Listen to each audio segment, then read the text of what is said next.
Hindi ako karapat-dapat na maging lingkod ng Panginoon. Subalit sa kabila ng aking katayuan, ako'y tinanggap ng buong pagmamahal.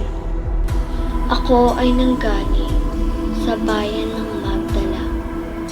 Ito ay nasa silangang bahagi ng baybayin ng lawa ng Galilea.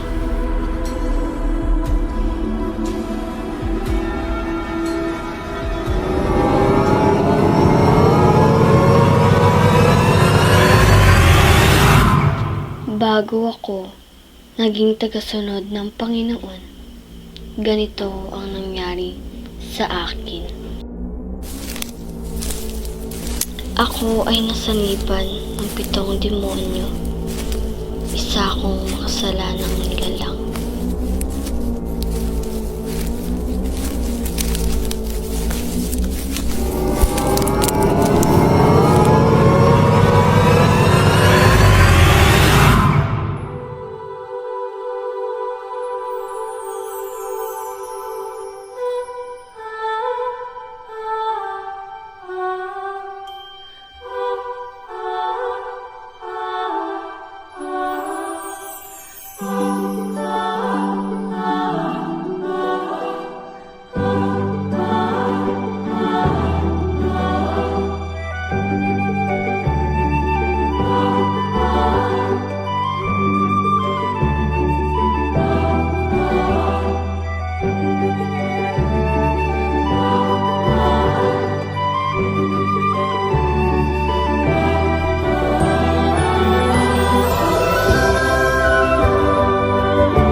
Minsay nagtungo ako sa bahay ni Simon na isang Pariseo.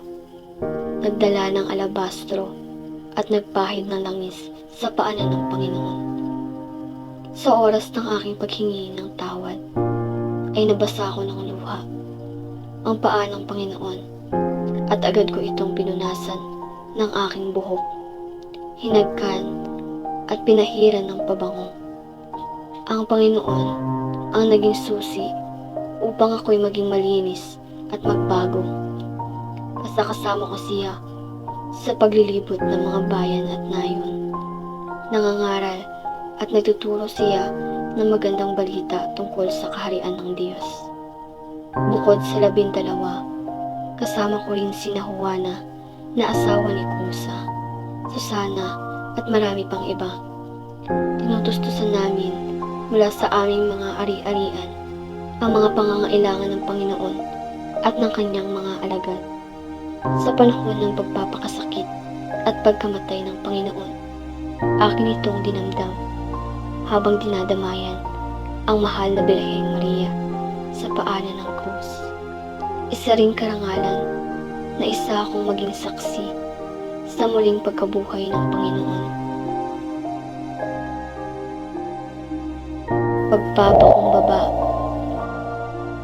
pagsisisi, pagbabalik loob, at pagtalima sa utos ng Panginoon. Ilan lamang sa aking ipinamalas na dapat ninyo ring matularan. Ako isang hamak na babaeng dating nagkamali, subalit naging matuwid sa aking pananampalataya at pagmamahal sa Panginoon. Magsilbi nawa akong inspirasyon para sa mga taong naliligaw ng landas, hindi alam ang tunay na halaga ng buhay at nawawala ng pag-asa sa paglaban sa hinaharap. Hindi ako karapat-dapat na maging lingkod ng Panginoon, subalit sa kabila ng aking katayuan, ako'y tinanggap ng buong pagmamahal.